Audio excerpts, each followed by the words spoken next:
As the train pulled into the station, the rhythmic hum of the engine filled the air, blending with the rustle of newspapers and quiet conversations of passengers. Among them was Thomas Green, a black ticket inspector who had worked this route for years. Dressed in his immaculate uniform, he moved through the crowded train car, diligently checking tickets. But today, his usual routine would take an unexpected turn. Before we delve deeper into this shocking story, leave a comment telling us where you're watching from today. And if you love tales of resilience and courage, don't forget to hit that subscribe button for more inspiring narratives. Thomas approached a blonde woman sitting near the window. She was a European tourist, her large designer bag taking up the seat beside her. "Good afternoon, ma'am. May I see your ticket?" Thomas asked politely. The woman looked up, her expression shifting from disinterest to irritation. She rummaged through her bag before snapping, "Why are you bothering me? Shouldn't you be checking someone else's ticket?" Thomas remained composed. "Ma'am, it's my duty to ensure all passengers have valid tickets. Please cooperate."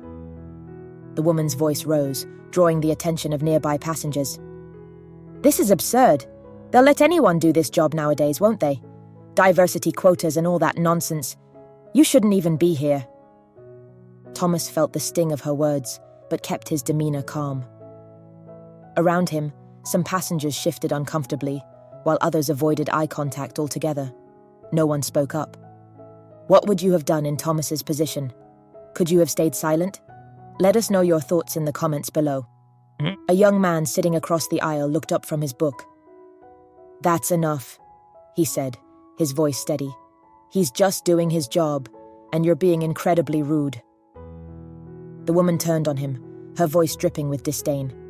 "Stay out of it. This doesn't concern you." The train slowed as it approached an intermediate station. Moments later, the conductor entered the car. He was a stout man with a gruff demeanor, his eyes narrowing as he took in the scene. "What's going on here?" he demanded. The woman seized her moment. "This man," she jabbed a finger toward Thomas, "has been harassing me. He's unprofessional and rude." The conductor frowned. Without waiting for an explanation, he turned to Thomas. "Step off the train.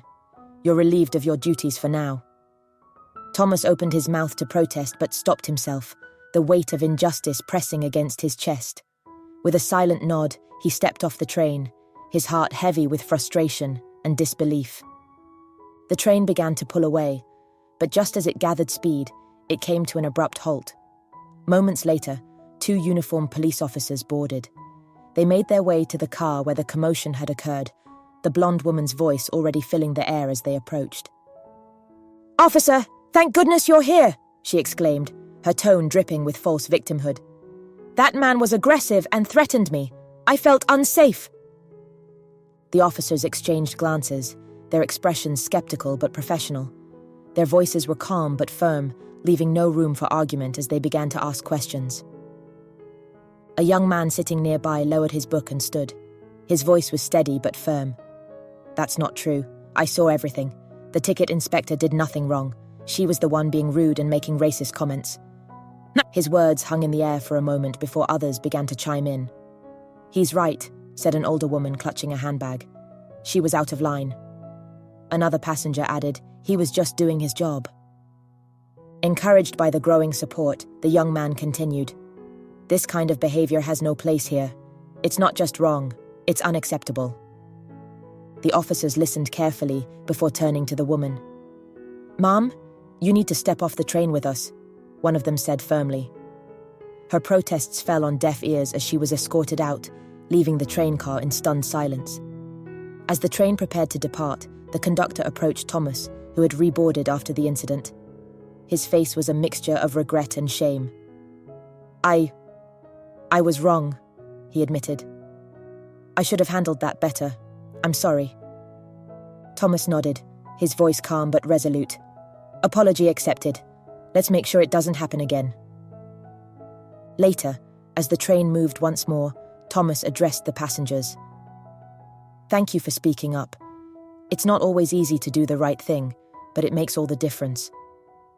One passenger, the older woman, stood and smiled. "Today, we saw what courage looks like, both in standing firm against injustice and in standing together as a community.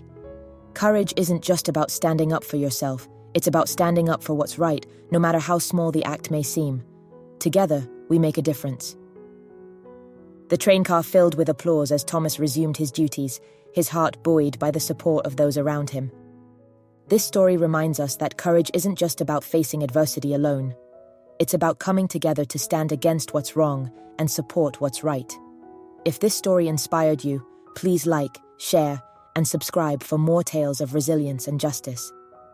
If you believe in standing up for justice and courage, show your support by liking and sharing this video. Together, let's inspire others to do the same.